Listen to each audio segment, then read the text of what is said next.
Today, I'm with Mark Herr from the Center for Self-Governance, and we're going to talk about the political weaponization of labeling and how domestic terrorism is going to keep you from defending yourself and America. Welcome to 2A for Today.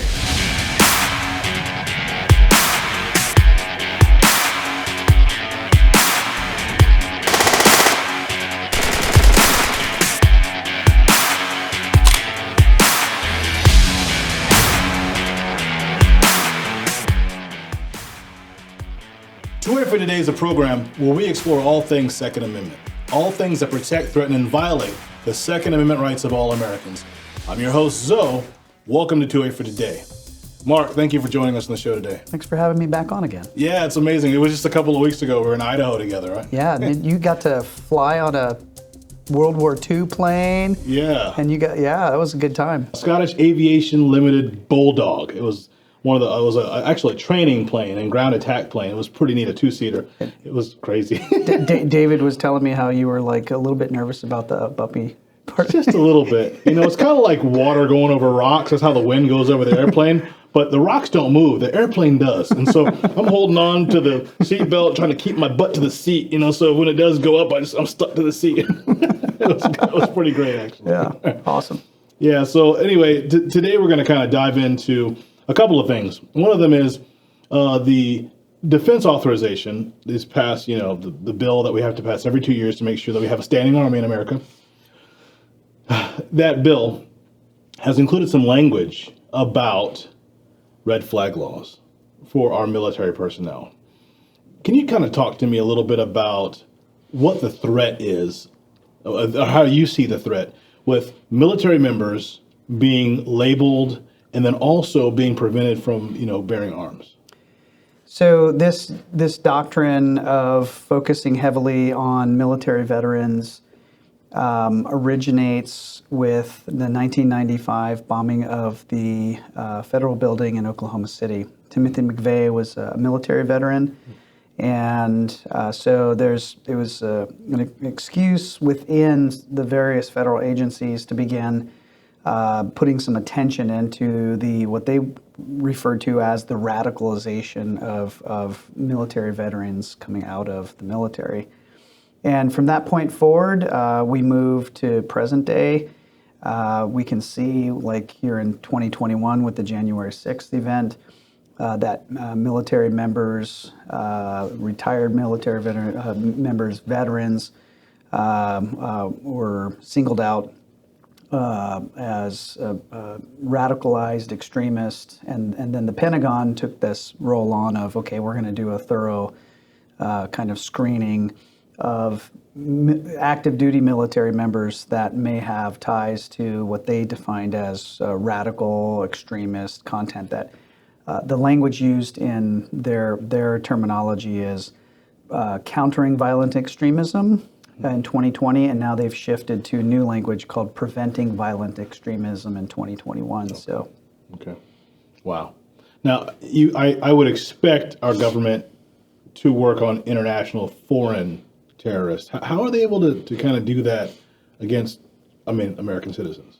That's a great question. So because of, I'm going to go back just a couple years before 1995 and Timothy McVeigh, 1992, you have Ruby Ridge, the media as well as federal marshals, et cetera, weaponized the label white supremacy as justifying the use of deadly force in that case. The second is 1993, where you have the Waco event, and this time they weaponized right-wing religious extremism, and they used the ATF in relation to having a large cache of weapons as justification for the use of deadly force in Waco. You combine that with the military veteran activity of Timothy McVeigh, those three events, white supremacy, right-wing extremism, military veterans. 1996, to cut this short, is when President Clinton at the time convinced Congress to pass the Anti-Terrorism Act in response. Okay. And what that did was that allowed the Department of Justice to have a longer leash when it comes to collecting exculpatory evidence, and that means like information within the case, and then seeking longer prison terms for people that were labeled as being part of domestic terrorism. Now, this is the key, okay? When you put those four things together, Ruby, Waco, McVeigh, and the Anti-Terrorism Act, at this point, there is no such thing as a domestic terrorism charge in the United States. The only charge is you can be charged as a terrorist if there's an international connection. So, for example, if you came here from, you live in the United States, but you've been radicalized by, I don't know, Al-Qaeda or something like that, the Russian imperial movement under the Trump administration, he convinced the Secretary of State, added Russian imperial movement as an international terror organization. Excuse me. The international requirement is the key to being charged as a domestic terrorist. So now let's fast forward to 2001 with the World Trade Center attacks, the collapse, and the planes, and Pentagon, and then Flight 93. Mm-hmm. Okay, that was an international terrorist organization-sponsored event that happened domestically in the United States, so that's referred to as domestic terrorism because there's an international connection. Okay. Now, the Patriot Act in October of 2001 added the definition of domestic terrorism to that code. Okay. Prior to that, you have the definition of terrorism, you have international terrorism, and in order to be charged as a domestic terrorist, you have to have an international connection. Okay, with the Patriot Act, they added a new definition for domestic terrorism. But as of today, in 2021, there is still not a charge for domestic terrorism without an international connection. So, to cut this short, the elements in our country that are relying on January 6th and using the label insurrection. So you'll notice that no one in any of the cases has been charged with insurrection because the media is labeling it insurrection, politicians are calling it insurrection, but they cannot actually use the charge insurrection because it doesn't fit like that definition. Yeah. Now they also refer to it as domestic terrorism, but they're doing so not because it's a charge of domestic terrorism or a charge for insurrection. Mm-hmm. They're doing that so that they can create the crisis and generate the narrative to create a federal law that severs the international tie so they can create a separate and independent domestic terrorism charge itself. Does this make sense? So they're working to create a new class of criminal in America without an international connection. Right now, there's the bill. The problem that I'm seeing is that if they're able to start putting in red flag laws and ways to take the Second Amendment rights away from veterans without the domestic terrorist clause, would that be like ways for them to, like, I don't know, not only make veterans insecure, but justify putting people over in the domestic terrorism bracket, the class, because obviously they're going to look for, like, I would say a trail of criminality and things like that. So are those kind of precursors to that? Like, they can not only weaponize the label, but also because you have a history of, like, red flag, because you've been given off the signs, so they'll go take your weapons from you, put you in that particular class, try to get you to act out, things like that. I mean, what do you think about that? I'm just kind of throwing that out there because it looks to me like they're trying to set people up to get so frustrated.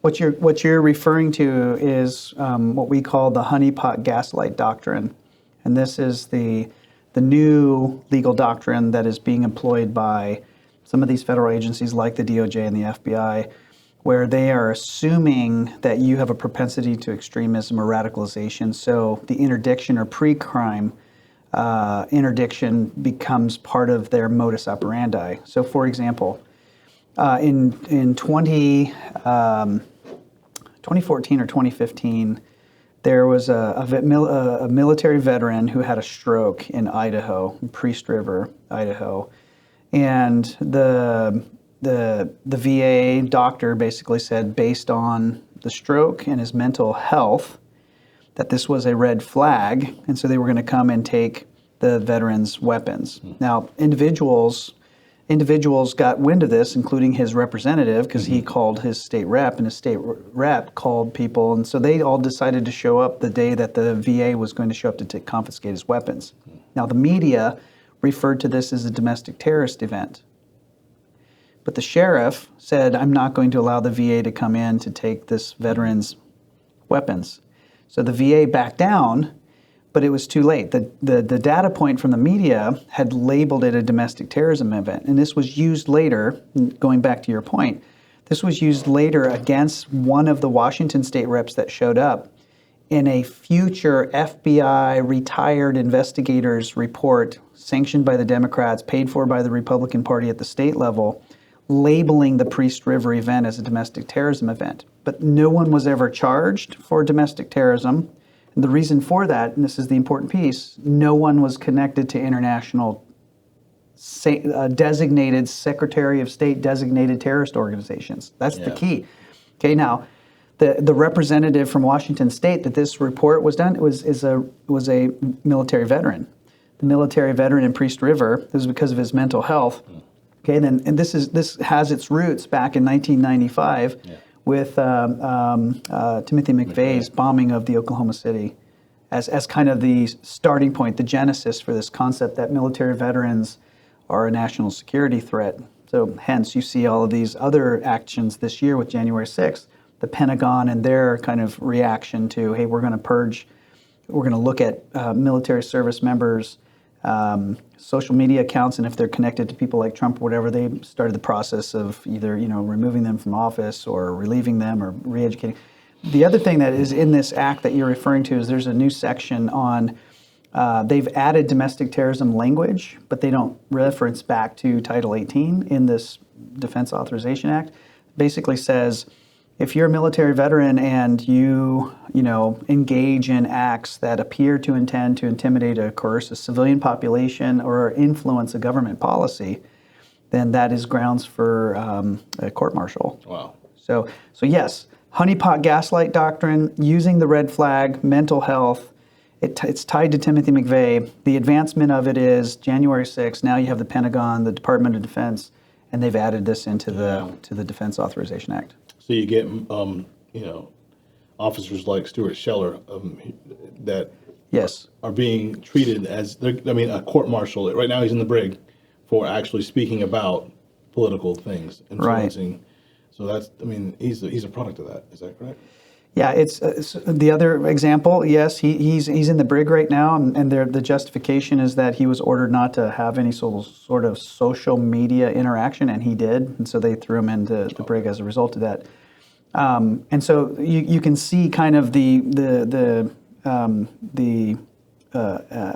efforts to advance this honeypot gaslight doctrine, that they're assuming that they are extreme and they're radicalized, and therefore we are doing this to prevent acts of future violence. Again, this is kind of now you're getting into due process doctrine, which is, in our country, we used to think that it's important that the court system or the law enforcement system, they have to prove your guilt. In this case now, Lieutenant Colonel Scheller is having to prove his innocence, and they are holding him in custody because it's for his own good, like taking the weapons away is for their own good. Recently, the Marine who you saw in the pictures of the Marine who's picking the baby up over the wall in Afghanistan, that he was invited up on the stage by President Trump, and now he's under investigation for being involved with President Trump, who is labeled insurrection, even though he hasn't been charged with insurrection. And again, they label the event as a domestic terrorism event, but no one has been charged with domestic terrorism. So this is the key, understanding moving forward. It's not just the implication of this law and what it means for military folks and red flags, it's the honeypot gaslight doctrine with the end game. Their goal is to sever the international connection requirement that currently exists legally in order to charge anyone who is an American citizen as a domestic terrorist. And that's critical for your audience to understand, is that's the plan.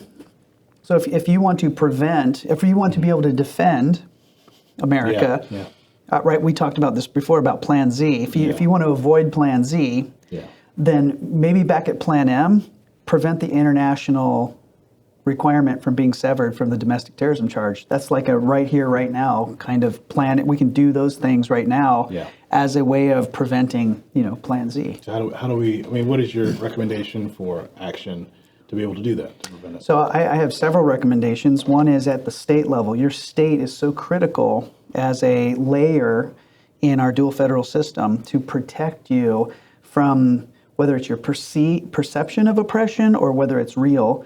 It is a boundary for you to have those debates. You have the right to ask these questions, have these conversations like we can now, right? Yeah. Like my organization is very clear. We do not support political violence in any way, shape, or form, but we support our dual federal system and the layers and the boundaries that are built into it for our protections. We absolutely teach it. Like it's still a thing for you to do. So, number one, meet with your state representatives, state senators, and just have this conversation. Parents, for example, have recently been, the National School Board Association has asked President Biden to label parents as domestic terrorists. Yeah. Okay, and this is in relationship to their right to participate in petitioning and by address of remonstrance their school boards regarding whatever their issues are. Yeah. I don't know all the issues, but whatever their issues are, their right to participate in the political process. The National School Board Association's saying, hey, Mr. President, these people are at like threats and acts of violence. That's all precursors to saying, hey, we need to counter violent extremism. Yeah. So then literally today, the Attorney General puts out a statement that he's ordering the FBI to start putting their resources into countering domestic terrorism events through parents going to school board meetings. So practically, this is a way for you to go to your state reps and state senators and say, hey, parents are starting to be labeled domestic terrorists. Military veterans are being held in the brig and being put under investigation for domestic terrorism events. And we have all of these other cases. State rep, state senator sitting down, can we think of some solutions where we could protect the citizens of our state where there's no international connection? So case number one, why not pass a law at the state level that says, hey, federal government, you passed a law that says you've severed the international requirement, but at the state level of South Carolina or whatever state you're from, if you can't show us an international connection, then you're the federal government and you can pursue that on your own, but we're not going to provide no resources. We're not going to provide any state or local law enforcement resources if you cannot prove an international connection. Okay. Does it make sense? That's an example. Yeah. The other is with your congressional delegation. What that means is your federal senators and your federal congressmen and women start building relationships with them and alert them to this attempt to sever the international connections requirement for domestic terrorism charges and say, listen, we want to provide support from you. Could you help back us up with our state legislation? We'll help back you up with a federal push across the nation to prevent these people from severing the international connection for domestic terrorism charges. And we need to talk about the repercussions of not doing those two things. If they're able to sever the international connection as a requirement for a domestic terrorism charge, what that means is you break a window at a government building versus you break a window at someone's house. Mm-hmm. One is domestic terrorism, the other was breaking a window. Right. It's two different classes of criminal activity at that point. So your ability to protest, your ability to petition, if all they have to do is say at that point, I feel threatened. It's not a matter of your participation and the quality of the participation. It's now all the person has to do is say, I feel threatened, make the request like NSBA did to the president in the last couple of days. And now we have a serious problem. Yeah. It's like, what happens if I get into power and I don't like the opposite side, whoever that might be? Yeah. So now I'm going to weaponize government, using that as my political chess piece in order to silence my political opposition. That doesn't seem, and as far as our organization is concerned, we teach civics, that is very troubling to our organization because it's a restriction on everyone's political participation, whether you are left, right, Democrat, Republican, or not. Yeah. I'm already troubled by the idea that our veterans, suspend their rights just by joining the military. It's almost like in 1776 or in the founding of this country, I could not imagine soldiers going to war to fight for their right to have their rights infringed. Right. Yeah. So I'm troubled by the whole ordeal, but Yeah. I'm thankful that there's some solutions. There are. Yeah. There are some solutions. As a matter of fact, it's important too. Is the military Uniform Code of Justice is an independent structure apart from federal law, and so. And there's some doctrine buried in there, like we've seen this recently in disconnections between, military leaders and their differing political views, and how they are weaponizing their positions to do things, whether it's the left or the right. It's incredibly important that our military is left in a position like our courts to be neutral on domestic things. And the people who created the United States intended that the military would stay out of domestic affairs because of these kinds of results, where now you have military leaders that are, That's why, our founders really did not want us to have a standing army, and so we're in territory that they did not right. plan for us. Sure, in all kinds of areas. So. Yeah.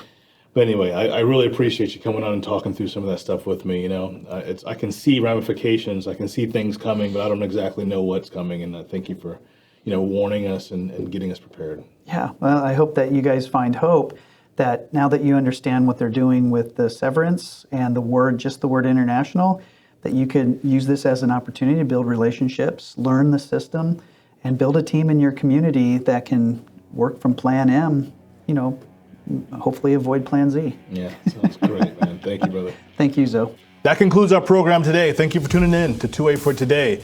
In the coming weeks and months, we're going to be talking to scholars, trainers, and all forms of gun right activists and Second Amendment proponents to answer the many questions that we all have and unpack the various laws and trespasses of our rights that have already been enacted and those that are on the horizon. Again, if the Second Amendment is important to you, make sure to subscribe to the New American Magazine and click on the top daily headlines mailing list so that you get an email alert anytime we upload a video or stream a live event. And share this video with your family and friends and those who you believe are on the fence between liberty and tyranny who need a little more convincing. Again, my name is Zoe. You've been watching 2A for Today. Please leave your comments or your questions and we'll try to address as many as we can, as fast as we can in the coming weeks and months. Thank you for watching 2A for Today.